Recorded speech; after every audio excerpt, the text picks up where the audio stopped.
Cuando digan, ¿ya?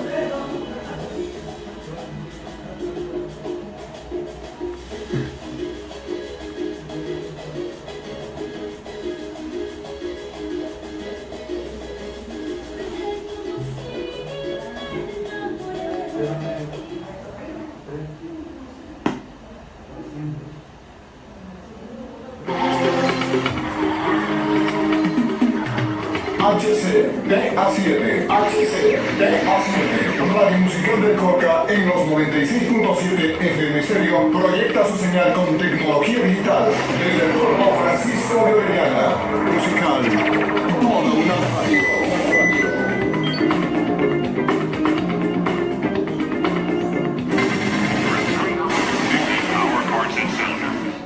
La opinión, el análisis y la entrevista en Musical Noticias en directo.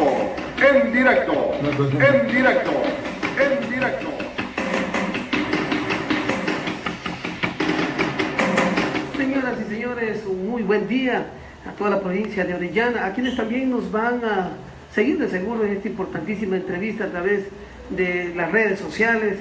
Excelente día a todos y a todas.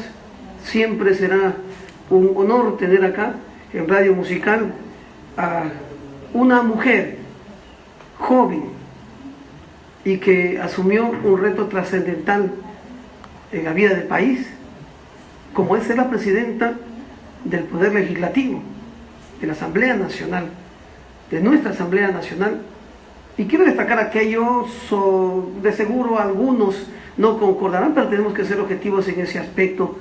Es una mujer joven que está allí y que en definitiva hoy va a contarnos. Qué bueno que haya llegado por acá. No será una rendición de cuentas, será más bien un diálogo con la licenciada Gabriela Rivadeneira, presidenta de la Asamblea Nacional, porque partiendo del hecho que somos y pertenecemos a una sociedad machista, bueno, ¿cómo es entonces que irrumpe Gabriela Rivadeneira y llega a ser la presidenta de la Asamblea Nacional? Muy buen día, señorita presidenta. Difícil en un mundo de machos que una mujer haya liderado ya por 4 años incluso la presidencia del que se decía antes, ¿no?, el principal poder del Estado, en la Asamblea. ¿Cómo está usted? Qué gusto tan grande saludarles en esta mañana. Muchas gracias por este espacio, por permitirnos llegar a todos los radioescuchas, a nuestra ciudadanía, con la información del día a día y de lo que ahora estamos justamente debatiendo. Y parte de eso es vivir en una sociedad aún conservadora, con cargas bastante machistas, en donde la participación de la mujer, no solo en la política, sino en la vida diaria, en el comercio, en la misma familia, en el sector profesional, ha tenido que vivir una serie de vicisitudes y de barreras que muchas veces han impedido el desarrollo realmente exitoso o próspero de muchísimas mujeres en el país, y esa sigue siendo una de nuestras tareas permanentes. Hemos hablado que 6 de cada 10 mujeres en el país siguen siendo violentadas, y hablamos de la violencia psicológica, física y sexual. Pero también existe violencia política, existe violencia simbólica, violencia patrimonial, cuando todavía muchas de las mujeres no pueden ser propietarias de sus propios bienes por el hecho de ser mujer.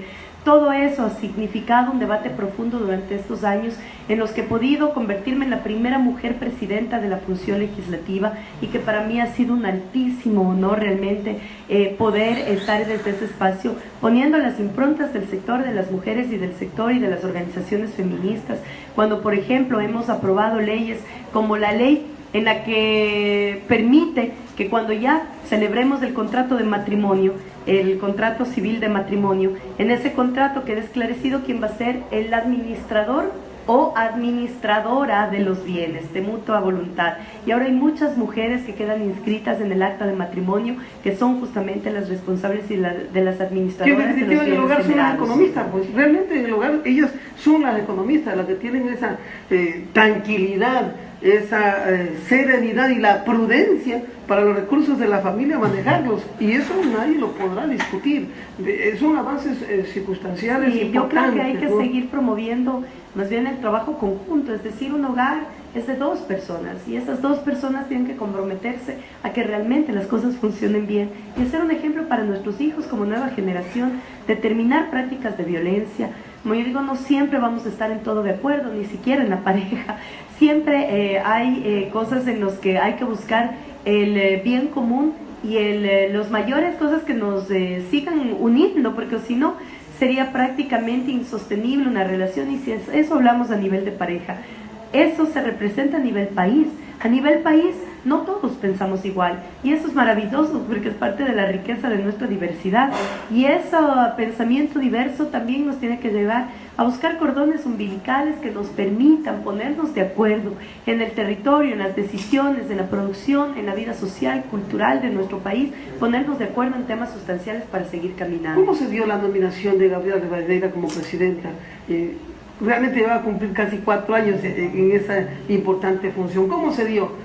Destaco una vez más, mujer, joven más encima, que siempre seamos objetivos cuando nos dicen los jóvenes, oiga, ¿cómo logramos que los mismos de siempre no sigan manejando los partidos?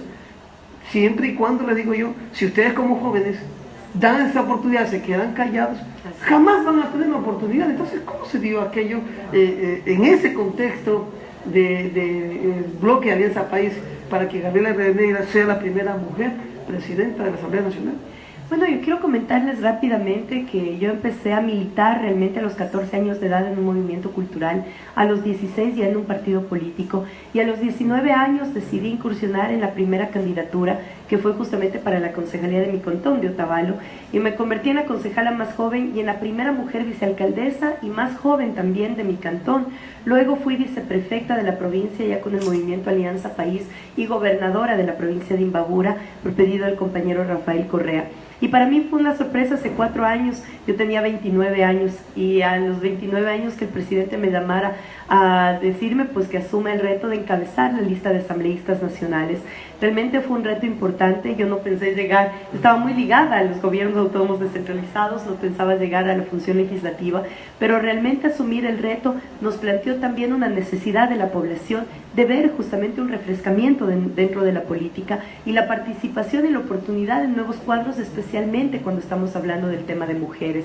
Y me convertí en la asambleísta más votada en ese entonces con 3,5 millones de votos. Ahora es la segunda, es la primera mujer más votada. Soy la primera mujer más votada, así es, como asambleísta electa. Incluso nos dista más de 1 millón de votos de diferencia con los mismos candidatos presidenciales.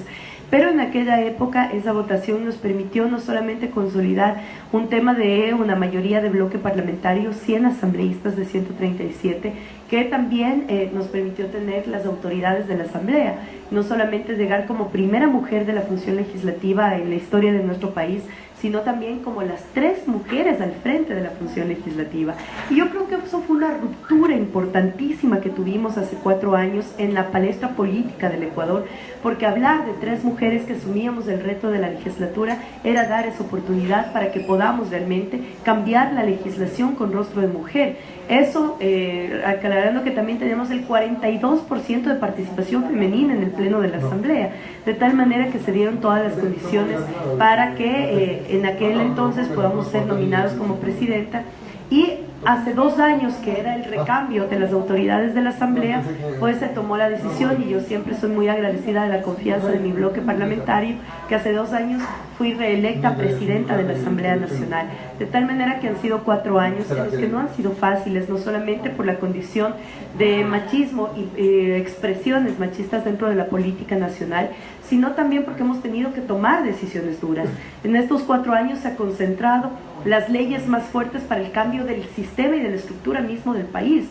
Aprobar un código monetario y financiero que por primera vez ponía justamente las normas claras a la banca privada para que nunca más exista abuso frente al ciudadano. Aprobar la ley de tierras que termina los grandes latifundios. Tipificar en el COIF delitos que no existían como el sicariato, la trata de personas, el femicidio. Aprobar leyes como la de consejos de igualdad. Estos temas de reformas al Código Civil, entre otras, fueron debates sumamente fuertes, discusiones fuertes, entre los que también hubieron muchas veces el tema del poder económico por sobre el interés de las normativas, y una de las ventajas fue que jamás permitimos que nuevamente la Asamblea Nacional se convierta en esa compra de votos, el hombre del maletín, el espacio del griterío, de la violencia, del cenicerazo. Sí ha habido por ahí unos unos casos aislados, eso sí, hay que destacar, ¿no? Ahora, en el tema pero de que han sido sancionados igual, ¿no? O sea, cualquier caso, por más aislado, tenía que tener su sanción porque el Parlamento tiene que ser la representación más alta de la expresión política. Es la representación. Debatir de no la significa gente. jalarse de los cabellos, insultarse. No. Debatir significa confrontar ideas. Y yo reivindico la posición de muchos asambleístas, tanto de la bancada oficialista como de la oposición, en que hemos logrado elevar el nivel de debate con argumentos y ponernos de acuerdo en ese nivel de debate de argumentos.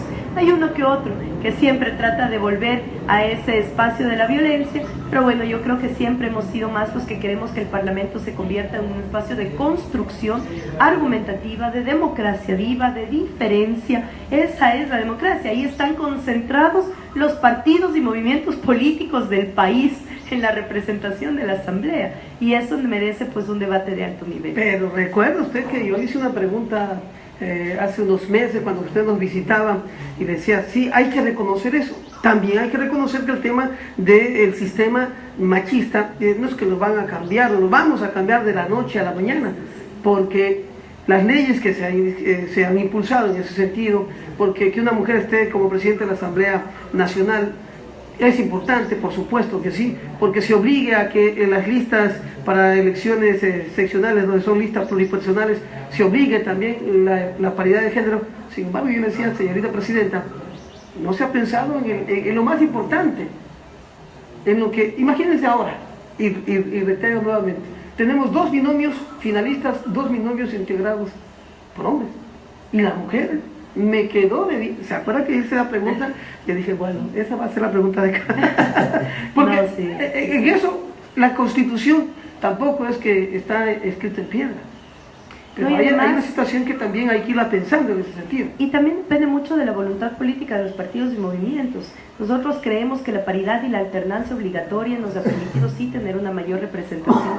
Sin embargo, hace falta muchísimo. Imagínense, si es que hablamos de los binomios presidenciales y si eso aterrizamos a hacer una evaluación de la participación en gobiernos autónomos descentralizados, quedamos con mucha mayor deuda. Así es. Es decir, a nivel de prefecturas en el país existen solamente 2 mujeres de 24 prefecturas que son mujeres.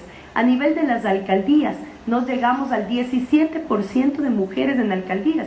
Aquí tenemos el caso también importante de que nuestra alcaldesa aquí en Francisco de Orellana, en Coca, es mujer, la compañera Ana Rivas, que es parte de esas excepciones que existen dentro de las alcaldías de mujeres en el país. Yo sé que no va a decir, pero también la prefecta también, pese que es la oposición, también es mujer. Por eso yo mencioné que son 2 prefectas a nivel nacional, ¿no? 2 de 24. Y en el tema de juntas parroquiales también hay muchísimo déficit en participación de mujeres. Entonces hace falta trabajar mucho en temas de formación política, de impulsar a las mujeres, muchas mujeres que son líderes, porque además si algo hemos de recalcar es que en las organizaciones sociales, dirigencias comunitarias, ahora son muchas más las mujeres que están al frente, pero ya cuando hablan de candidatura muchas veces se inhiben de su participación por muchos condicionantes. Uno, el tema económico, porque seguimos asimilando que una candidatura es quienes tienen capacidad económica, y eso tenemos que romperlo, porque las candidaturas significan la voluntad de los ciudadanos de ser servidores públicos para su gente, y eso no tiene que ver con la cantidad de recursos que tenga. Hay que seguir rompiendo ese mito alrededor de la participación de mujer. Segundo, siempre viene la carga familiar, es decir, no puedo porque tengo que atender mi familia, mis hijos, mi marido, y no son contradictorios los unos de los otros. Yo también tengo familia, tengo mi esposo, tengo mis 2 hijos, y no es contradictorio mi vida familiar a mi vida política y mi vida de desarrollo político o personal. Entonces hay muchos mitos que romper alrededor de la participación de las mujeres en la política. Yo creo que ese sigue siendo un reto importante. Eso ha sido nuestro compromiso y el compromiso que he vuelto a asumir en este recorrido por la Amazonía. Muchas de las compañeras dirigentes nos han pedido continuar con procesos de organización política y lo hemos asumido como tal. Es decir, que se va a deslindar ya del tema de la presidencia. Bueno, yo creo que siempre es la alternancia necesario dar alternancia también en ese espacio. ¿Vendrá un hombre? Espacio que merece, esperamos que sea hombre o mujer. Yo creo que tenemos excelentes representantes.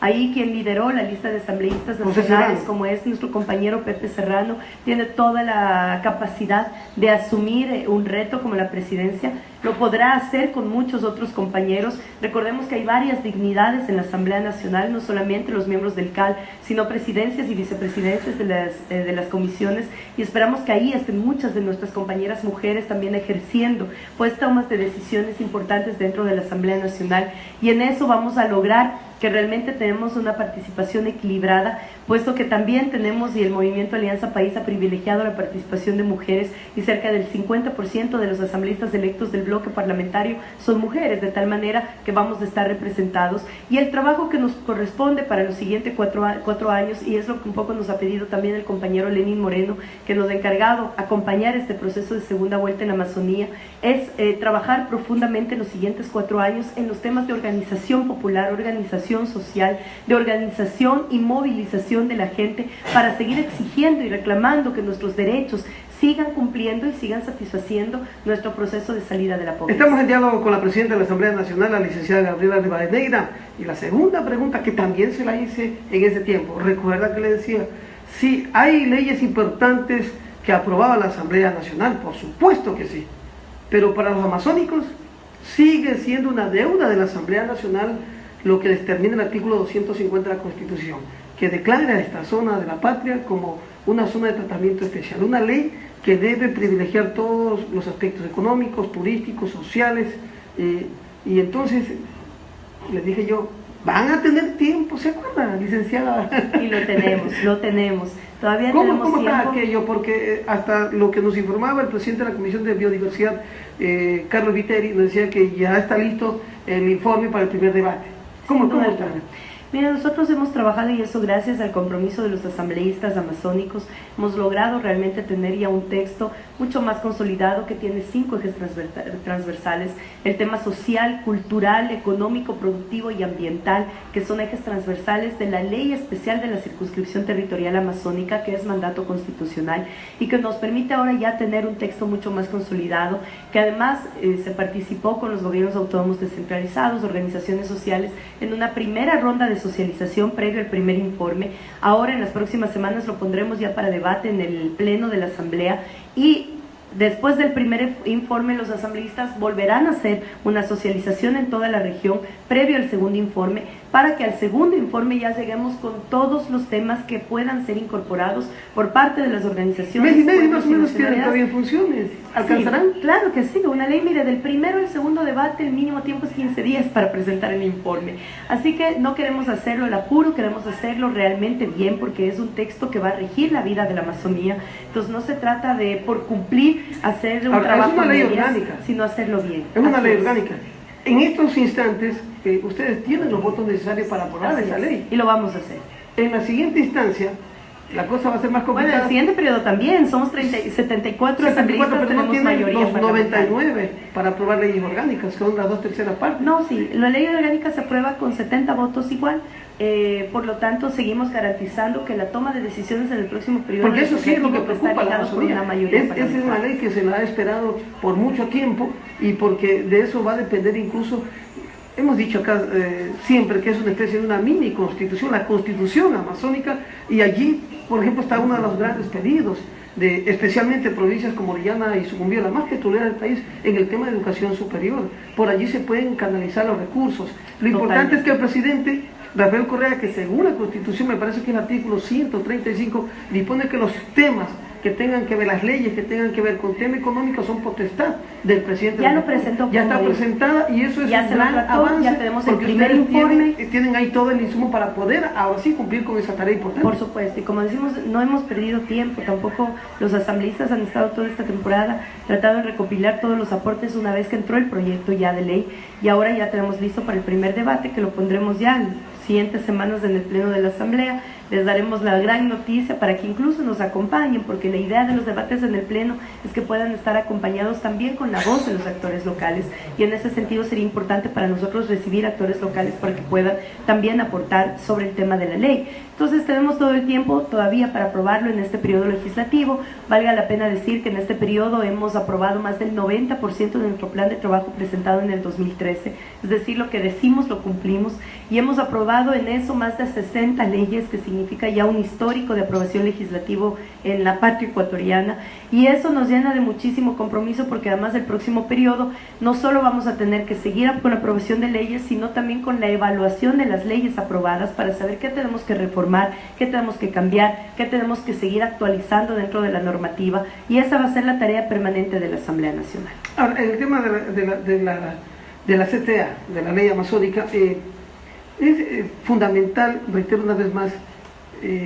porque la inequidad sigue siendo la norma, pese a los aportes del gobierno nacional que son visibles. Eso creo que nadie puede discutirlo, hay obras realmente importantes, pero seguimos en esos índices de niveles del índice de niveles de servicios básicos, necesidades básicas insatisfechas, en los primeros lugares.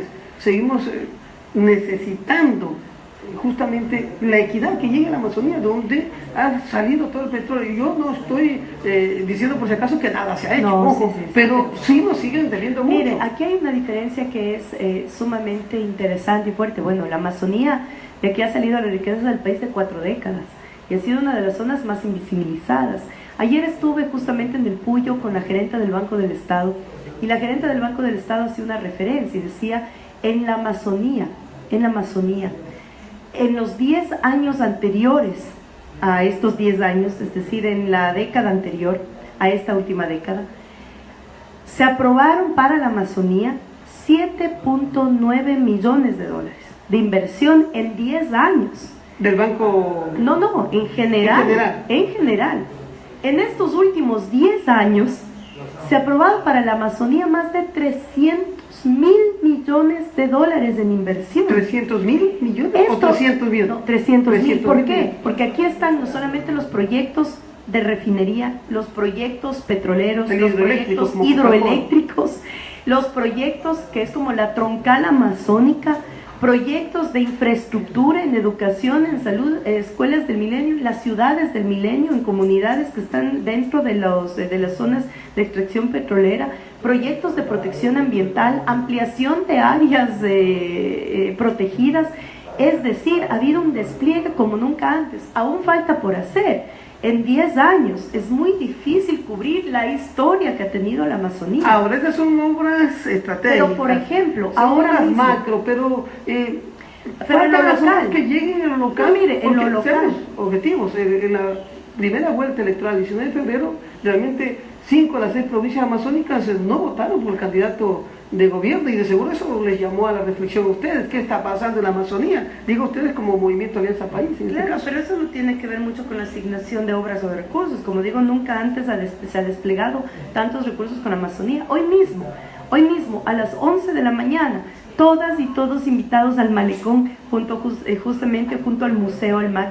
Ahí vamos a hacer la entrega de 50 millones de dólares para el Plan Maestro de Alcantarillado a la alcaldesa de Coca. A ver, ¿eso es adicional?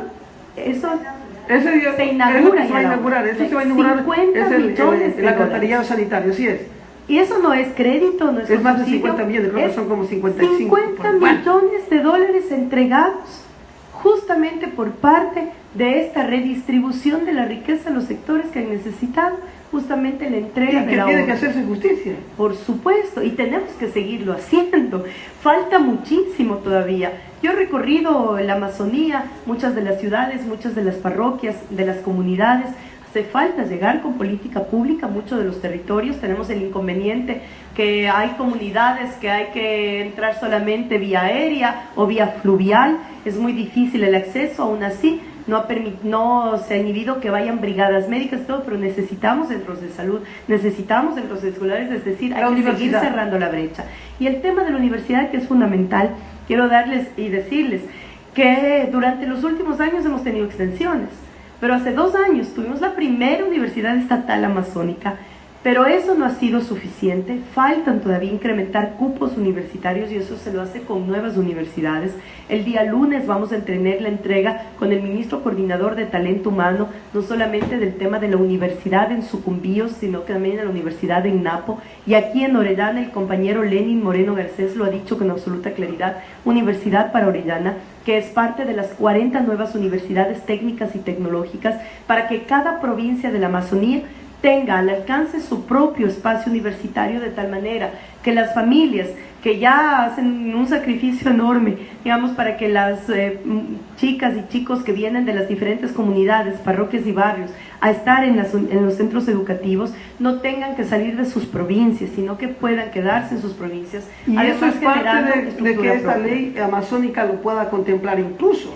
Sí, por supuesto, no distamos de eso. Como decíamos, en el tema de la ley amazónica está considerados todos los ámbitos de la vida de la Amazonía, pero más allá de la ley también es un compromiso del compañero Lenín Moreno para la instauración de las universidades en los propios territorios amazónicos. Y esto va a ir cambiando.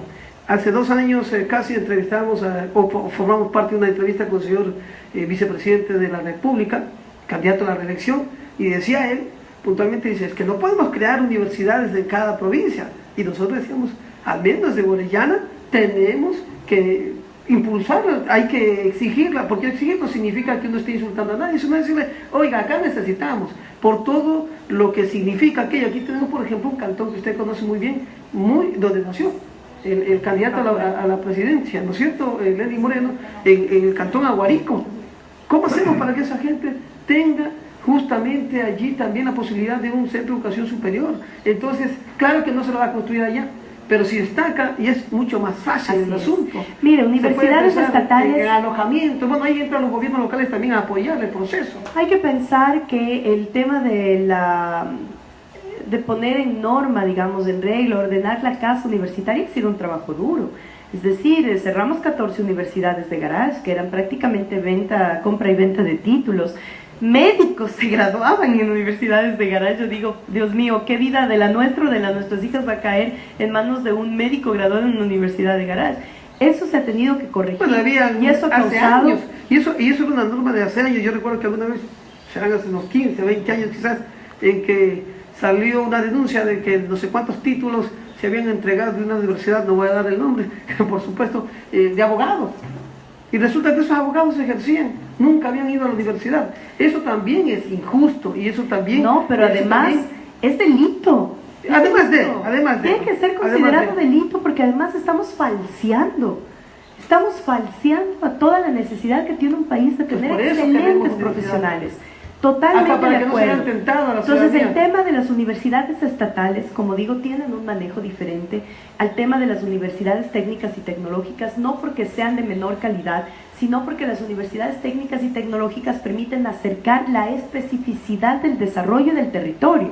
Es decir, si aquí necesitamos ingenieros de minas y petróleos, esa es la especificidad que debe tener la universidad. Bueno, estoy poniendo un caso hipotético, ¿no? No estoy refiriéndome a lo que va a tener. Ha implementado 4 carreras acá que tienen un poco relación. Entonces, el tema es no solamente fomentar las universidades existentes, seguirlas promoviendo, seguirlas mejorando en temas de presupuesto para que sigan ampliando la oferta educativa, sino también la creación de las nuevas universidades.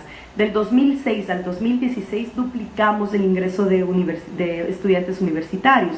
En el 2006 teníamos 400.000 estudiantes. El año pasado cerramos con cerca de 800.000 estudiantes. Pero falta todavía cerrar una brecha porque es 1.300.000 bachilleres que se gradúan de manera anual.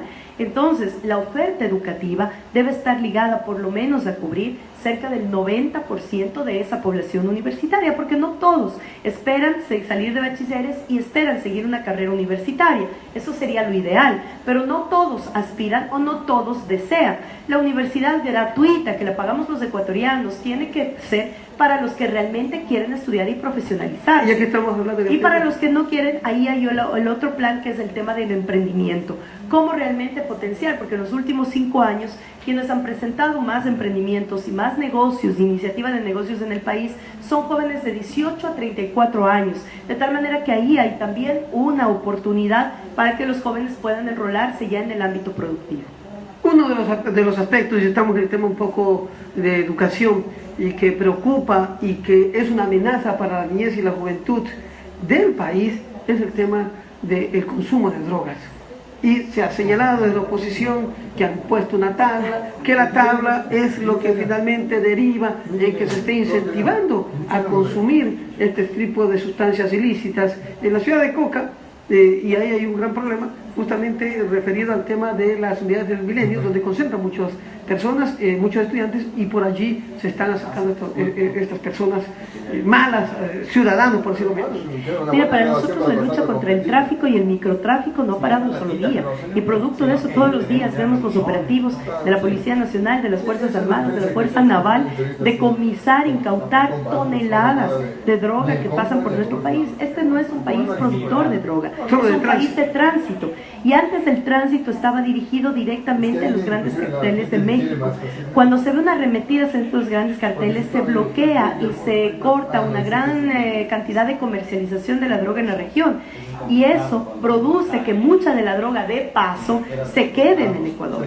Para nosotros eso merece una atención especial y se ha creado, y recordemos que hace año y medio que tuvimos la reforma y la generación de la Ley de la Prevención de Drogas, se generó la Secretaría Técnica Antidrogas justamente para que pueda dar apoyo y se fortalezca en el tema de las unidades educativas, porque si algo que no podemos permitir es que las entidades educativas se conviertan en espacios de microtráfico, que estudiantes se conviertan en microtraficantes, muchas veces sometidos en la curiosidad y muchas otras veces amenazados. Ya se me la quieren llevar, me está diciendo tiempo, pero sí, no vamos a quedar con pero a ver, no, pero ahí solamente de... para cerrar el tema de drogas. En ese sentido, para nosotros es absolutamente claro, no solamente la lucha contra el microtráfico, sino además el tema de la ubicación en las provincias de los centros públicos de rehabilitación. La tabla, a ver, no satanicemos una tabla, conozcamos. La tabla justamente nos permite identificar quiénes son microtraficantes y quiénes son consumidores. Los consumidores no pueden ser tratados como microtraficantes. Un consumidor no puede ir a la cárcel a pagar una pena de microtráfico, porque ese consumidor debe ir a un centro de rehabilitación para rehabilitarse. Porque es una enfermedad y es parte de las enfermedades que tienen que ser asumidas dentro del Estado como un servicio público. Por lo tanto, los centros públicos para la rehabilitación es lo que nos va a permitir que aquellos jóvenes que cayeron en un momento en la drogadicción puedan tener una oportunidad de salida. Bien nos falta que se vayan aterrizando el territorio. Por supuesto, y esta es una política que recién la empezamos, recién la estamos topando, es decir, hace año y medio que se generó la ley, el programa de Lenín Moreno, y ahora lo que están haciendo nuestras brigadas manuelas, que recobraron no solamente la visita a los hogares con personas con discapacidad, sino también a hogares que tenemos chicos en problemas de drogadicción, para ya actualizar el registro social y ver en qué territorios debemos focalizar el tema de la instauración urgente de los centros de rehabilitación gratuitos para los jóvenes, porque además la mayoría de jóvenes que caen en drogadicción son de las clases pobres del país, que no tienen dinero para ir a un centro privado de rehabilitación como le tendrán muchos ricos en este país. Por lo tanto, ese también tiene que ser un servicio público, y ese es compromiso de Lenín Moreno. A la fiscalización, rapidito, además se ha señalado de que una de las tareas pendientes de la Asamblea Nacional ha sido el tema de fiscalización, caso Petroecuador, caso de Brecht, etcétera, etcétera, etcétera. ¿Tarea pendiente? Nada de tarea pendiente. Aquí hemos mejorado el sistema de fiscalización, y más bien invitarles a los ciudadanos, como también al sector del periodismo, a que lo vean en la página web de la Asamblea Nacional. Somos el único país a nivel de América Latina y el Caribe que ha transparentado el sistema de fiscalización para que todo el ciudadano vea qué asambleísta está haciendo fiscalización, en qué área, qué resultado ha tenido, cómo estamos solucionando problemas a través del ámbito de fiscalización. Y recordar que en el caso de Petroecuador, como en el caso de Odebrecht, fue la Asamblea Nacional que alertó de la vinculación y de la red de corrupción de Petroecuador, cuando alertó ya de la vinculación de Alex Bravo, que hoy se encuentra en prisión pagando delitos financieros y económicos. Y también la Asamblea y la Comisión de Justicia alertó al fiscal general de la Nación sobre el caso Carlos Pareja Llanuselli. Y lamentamos que por ineficiencia de la Fiscalía se haya permitido que este ciudadano, horas antes de ser, pues, por supuesto, la actuación del fiscal. Y ahora está fiscalizando. Por si acaso, el fiscal está en proceso de fiscalización en la Asamblea Nacional, porque tiene que decir qué hizo o qué dejó de hacer para que este caso pues permitió que Carlos Pareja Llanuselli haya salido del país. Nosotros le decimos no a la impunidad. Aún fuera del país está siendo tratado como delitos. Esperamos que realmente lo más decente sería que, en vez de estar en la casa de los Isaías en Miami dando declaraciones en contra del gobierno y a favor del banquero Lazo, venga al país a dar las cuentas frente a la justicia. Así que para nosotros esto es absolutamente claro. La lista de Odebrecht, decirles a todos que la oposición está jugando y manipulando esta información. Ninguno de los 12 países, ninguno ha recibido la lista de nombres de involucrados en las compras de Pero ya en Odebrecht. Perú, en Colombia, en Perú ya está fiscalizándose, hay un juicio incluso al expresidente Alejandro Toledo. En ninguno. En Colombia se Y ha eso lo aclaró el presidente Santos hace 2 semanas que tuvieron el último gabinete binacional. Bueno, es tarea de cuando le hicieron del fiscal. Pues. Sí, pero cuando le hicieron la pregunta, porque lo primero que dijeron, Colombia ya tiene y nosotros qué queremos ocultar. Colombia, el presidente Santos lo ha dicho, nosotros no hemos recibido ninguna lista. Y Odebrecht ha dicho que además Odebrecht ya está siendo judicializado.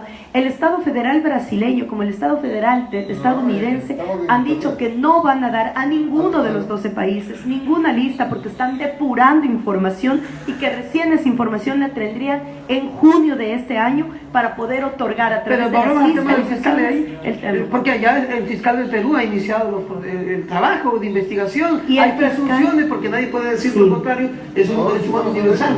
Sí, pero hay que aclarar, y no por justificar ni defender, porque ahorita el fiscal general de la Nación es el que tiene que dar cuentas al país, incluyendo la función legislativa. Pero la información que hemos recibido es que el fiscal general de la Nación ha realizado varias solicitudes. Ya estamos al aire. Los departamentos federales. Ya estamos al aire. Directa de la información, es decir, no estamos de brazos caídos. Se exige, porque además a nosotros nos interesa, porque le apuesto a que de esa lista de Odebrecht no van a ser solo funcionarios del gobierno de hoy, de hace 10 años, de hace 20 años, de hace 30 años, sino principales vinculados de la socialdemocracia de este país. Es decir, aquellos que estuvieran y de los social cristianos, aquel matraca, averigüemos quién es matraca, qué coincidencia que tenga vínculos directos con el señor ligado a la alcaldía de Guayaquil. Así que bueno, a nosotros no nos preocupa la transparencia de la información, exigimos transparencia de la información y en ese sentido esperamos que el Consejo Federal Brasileño abra lo más pronto posible pues los listados completos. Pero también esperamos que esto no sea manipulado ni usado politiqueramente. Y ahí se van contradiciendo. El banquero Lazo la semana anterior decía que él ya tiene la lista y que la va a publicar. Cuando le dijeron que publique, dijo, es que no la tengo, pero yo la voy a conseguir para publicarla. Contradicciones y más contradicciones, parte de la demagogia de campaña. Hacer y estar muy pilas, queridos ciudadanos y ciudadanas de Orellana, sobre el tema de la información. Gracias, porque aquí sabemos que vamos a tener el triunfo de Lenín Moreno en el 2 de abril.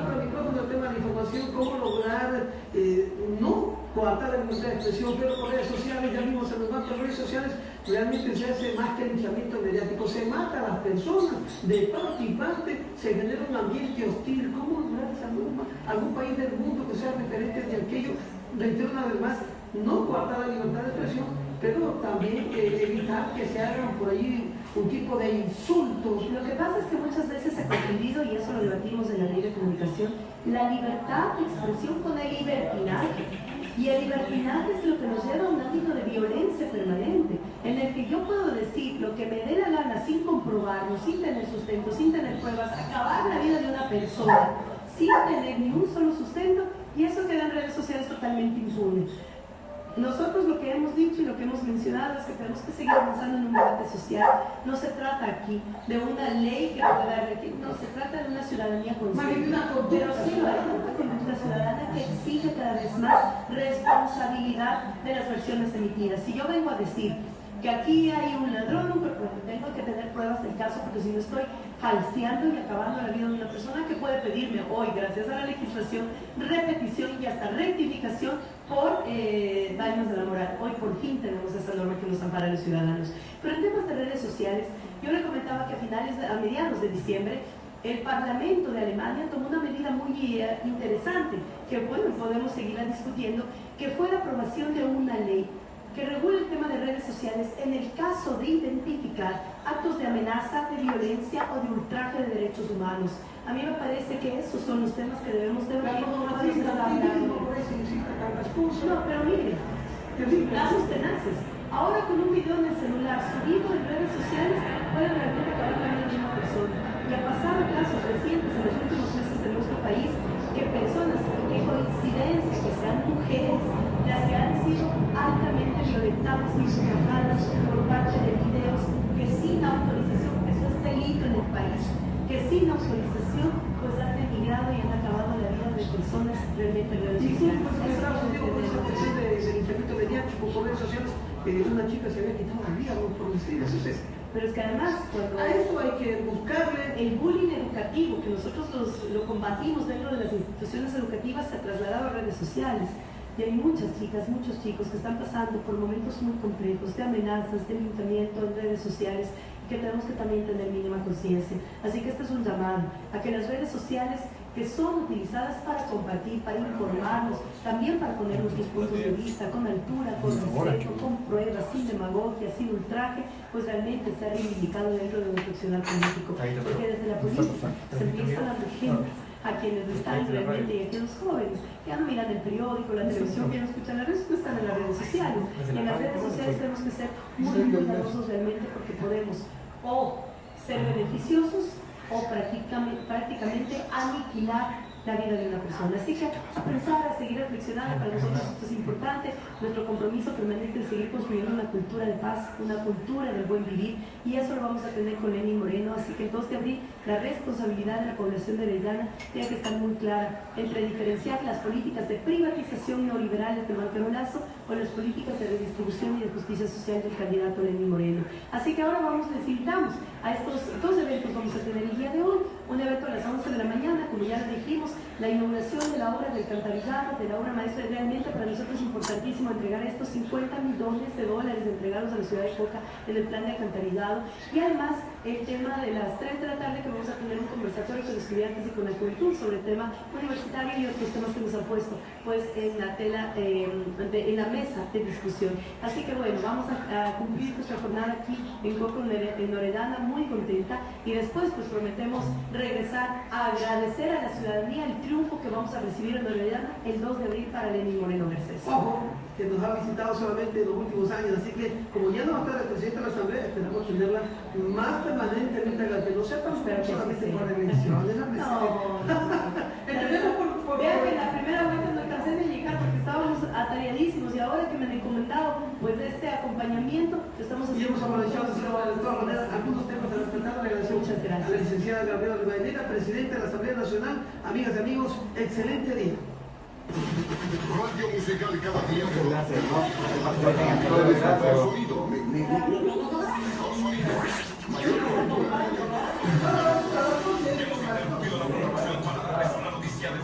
Credibilidad en la noticia. Credibilidad en la noticia.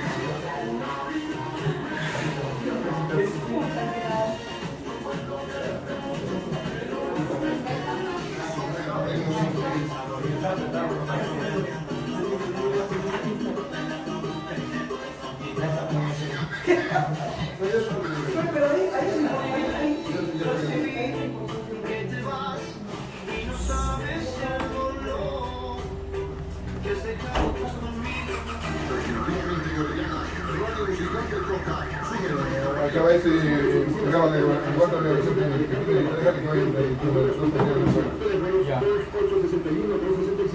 ¿Ya finalizaste?